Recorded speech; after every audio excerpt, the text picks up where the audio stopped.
안녕하십니까. 서울대학교 국어국문학과 박사과정 이용규입니다. 고대 한국어 수량표현 구성 연구라는 제목으로 포스터 발표 맡게 되었습니다. 바로 자료화면 공유하면서 발표 시작하도록 하겠습니다. 발표 순서는 연구 목적 및 연구 내용의 요약적 제시, 그리고 연구 대상 및 자료 제시, 연구 결과 검토, 그 이후에 결론 및 제언으로 마무리하도록 하겠습니다. 바로 연구 목적 및 연구 내용의 요약적 제시로 들어가도록 하겠습니다. 한국어의 수량 표현에 대한 국어사적인 연구는 주로 후기 중세 한국어 시기 한글 문헌을 대상으로 이루어져 왔습니다. 그러나 본 연구에서는 고대 한국어 시기 이두문과 향찰문에 사용된 수량 표현 구성을 개량적으로 살펴봄으로써 그 공시적인 특징을 파악하고자 하였습니다.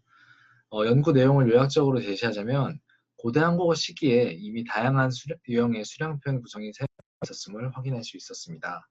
또한 각각의 수량 표현 구성은 명사와 수량사의 어순에 따라서 사용 환경에 일정한 경향성을 보여주는 것을 확인할 수 있었습니다.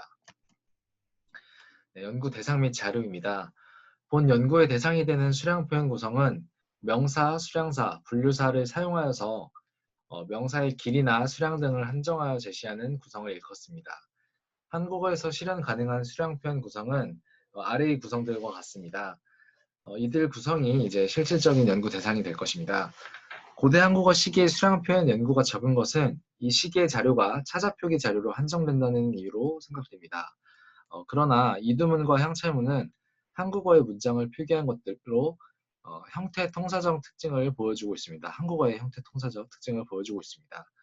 특히 한국어의 어순을 보이는 예를 다수 확인할 수 있다는 점에서 본 연구의 연구 대상인 수량 표현 구성을 다루기에 적합하다고 할 수 있습니다. 네, 연구 결과입니다. 수량 표현 구성을 개량적으로 제시하였는데 이두 자료의 경우에는 시기도 고려하였지만 이두 자료가 이제 실용문에 많이 사용되고 그 자료적인 특징들이 유형이 많이 갈린다는 점을 해서 그 유형을 고루고루 살펴보기 위해서 이러한 자료들을 살펴보았습니다. 채환 1982의 논의에서는 후기 중세 한국어 시기에 수량사 명사의 구성이 가장 많이 확인된다는 점을 들어서 수량사 명사 구성이 기원적인 구성이다. 한국어 수량 표현의 기원적인 구성이다라는 점을 주장하였습니다. 통시적인 연속성을 고려할 때 채환 1982의 가설이 타당하다면 고대 한국어 시기에는 수량사 명사의 구성이 더욱더 지배적으로 등장할 것이라 추정할 수 있습니다. 그러나 본 연구에서 검토한 고대 한국어 자료를 살펴보면은 이러한 추정과는 다소 다른 양상이 나타나는 것을 확인할 수 있습니다. 표에서 볼 수 있듯이 수량사가 후행하는 구성이 명사가 후행하는 구성에 비해 압도적으로 많이 나타나는 것을 확인할 수 있습니다. 이제 이러한 수치가 어떠한 것을 나타내는 것인지 연구 결과 2에서 각각의 수량 표현 구성들을 검토함으로써 파악하고자 합니다. 네, 연구 결과 2입니다. 먼저 수량사가 후행하는 구성을 살펴보도록 하겠습니다. 먼저 1번 예문들은 모두 명사, 수량사, 분류사의 순서로 구성된 예문들입니다. 이들 예문들은 모두 건축물의 수치나 공용품의 수량을 기록하는 등 수량 정보가 중요한 맥락에서 사용되었습니다. 먼저 1 기역과 니은의 경우에는 두기나 저수지 같은 건축물의 길이나 크기를 모두 수량화 수치를 기록하는 맥락입니다. 이와 달리 1 디귿에서 리을은 상납하거나 공양하는 물품의 목록을 나열하는 맥락이라는 것을 확인할 수 있습니다. 먼저 각각 하나씩만 살펴보도록 하겠습니다. 1 니은의 경우에는 저수지의 길이를 명사와 수량사, 분류사를 사용하여서 수치화하고 있고 그리고 1 리을 같은 경우는 쌀과 콩, 천, 그리고 쌀 등을 이렇게 수량사와 분류사를 사용하여서 제시하고 있습니다. 그리고 이러한 특징 외에도 명사, 수량사, 분류사 구성에서 사용된 명사들은 대체로 불가사 명사라는 것을 확인할 수 있습니다. 1 미음에서는 술이 사용되었고 쌀, 그리고 1 기역 니은은 수치이기 때문에 불가사 명사라는 것을 확인할 수 있습니다. 이는 뒤에 살펴볼 명사, 수량사 구성에서 나타나는 명사들에서는 가산명사가 다수 확인되는 것과 대조적입니다. 이와 관련하여 체환 1982에서는 불가산 명사의 수량화를 위해서 분류사가 발달했을 것이라는 논의를 한 바 있는데 이러한 논의가 자료에서도 부합되는 것을 확인할 수 있습니다. 그 다음으로는 명사, 수량사 구성에 대해서 살펴보도록 하겠습니다.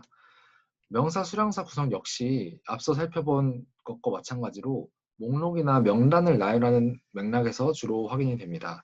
특히 이 니은을 살펴보시면 여기 금대 하나, 그리고 소석탑 12과 같이 명사, 수량사가 사용된 구성 사이에 골향, 한봉과 같이 명사, 수량사, 그리고 분류사 구성이 같이 사용된 것을 확인할 수 있는데 두 가지 수량 표현 구성이 목록 나열에는 동일한 환경에서 함께 사용된 것을 통해서 명사, 수량사 구성 역시도 수행하는 수량사의 정보, 수량 정보가 더 중요한 경우임을 확인해서 추정할 수 있습니다.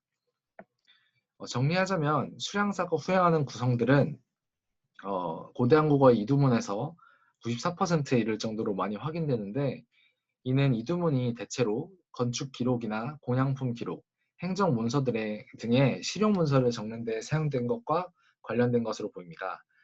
즉, 명사 이두문에서 명사의 수량 정보를 기록하는 것이 중요시되는 자료들이 많았기 때문에 이렇게 수량사가 수행하는 구성이 많은 비율을 차지하는 것이라고 볼 수 있습니다. 또한 두 수량 표현 구성에서 명사가 비한정적으로 해석된다는 것 역시 동일한데 이는 현대 한국어의 명사, 수량사, 분류사 그리고 명사, 수량사 구성의 것과 동일한 것입니다.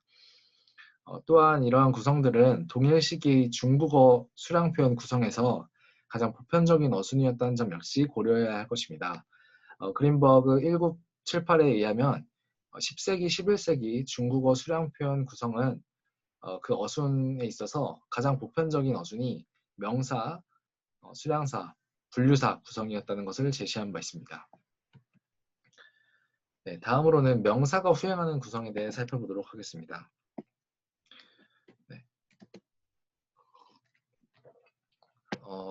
3번의 예는 수량사, 분류사, 명사 구성인데 이두문 고대 한국어 시기에 이 자료는 이런 구성을 보이는 자료는 이 세 가지에만 확인이 됩니다. 네. 수량사, 분류사, 명사의 구성은 예는 적지만 모두 수량 정보가 중요하지 않은 환경에서 사용되는 것임을 알 수 있습니다. 먼저 3기억은 것을 작게 한 수는 312인의 공부이다 인데 3기억의 자료는 상황은 1기억과 함께 고려하면 더 이해하기가 쉽습니다. 같은 자료에 바로 선행하는 맥락에서는 명사, 수량사, 분류사의 구성을 사용하여서 수치, 크기와 넓이와 같은 수치 정보를 제시하고 있는데 이 다음에서는 바로 어순이 달리 사용되고 있습니다. 이것을 고려하면은 이것을 지어 세운 이들이 바로 공부임을 들어서 이들의 수고를 강조하는 것이 아니었을까 생각됩니다. 그러니까 수량 정보가 아니라 이 공부에 초점이 놓이는 것이라고 생각될 수 있는 것입니다. 3, 니은 역시 경심을 만들 때에는 그 안에 한 수의 사리씩 넣는다라는 것으로 이 한 수가 한 개씩 넣는다는 그 수량 정보가 아니라 사리를 넣는다는 것에 초점이 놓인 것으로 볼 수 있습니다. 1디귿은 향가 자료인데 비록 한 털의 덕도와 같은 것으로 여기서는 이제 매우 적은 양의 덕도 차마 이르지 못한다라는 의미를 관용적으로 표현하기 위해 사용된 것으로 생각됩니다.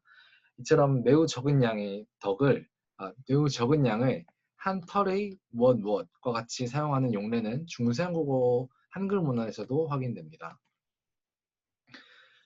이제 분류사가 없는 수량사 명사 구성입니다.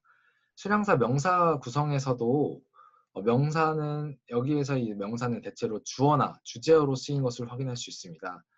사기역의 경우에는 두 청의 동자가 관정침을 받들며 이고 또 한 법사가 범패를 그리고 이것은 범패를 불러 이끌며입니다.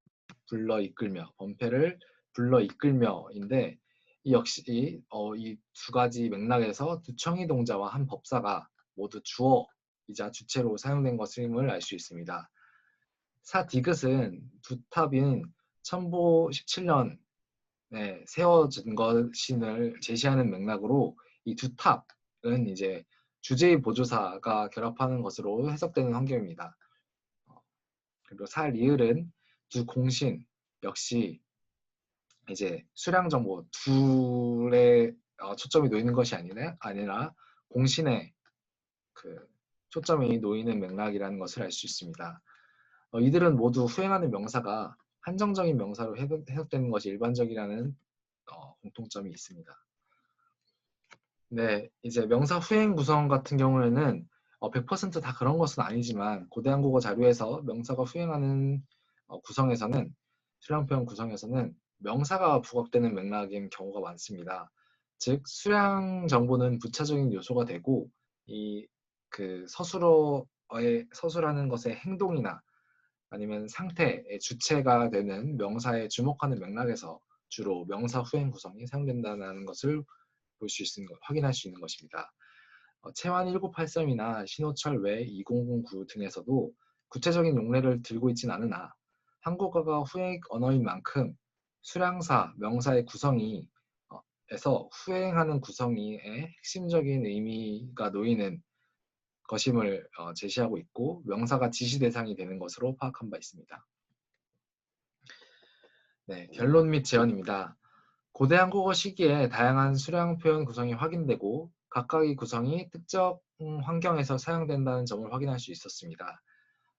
이렇게 고대 한국어 수량 표현이 갖는 특징을 바탕으로 통시적인 연속성을 고려한다면 후계한 중세 한국어 시기에도 다양한 수량 표현 구성이 사용되었고 각각의 구성은 특정 환경을 분담하고 있었을 것이라 추정할 수 있습니다.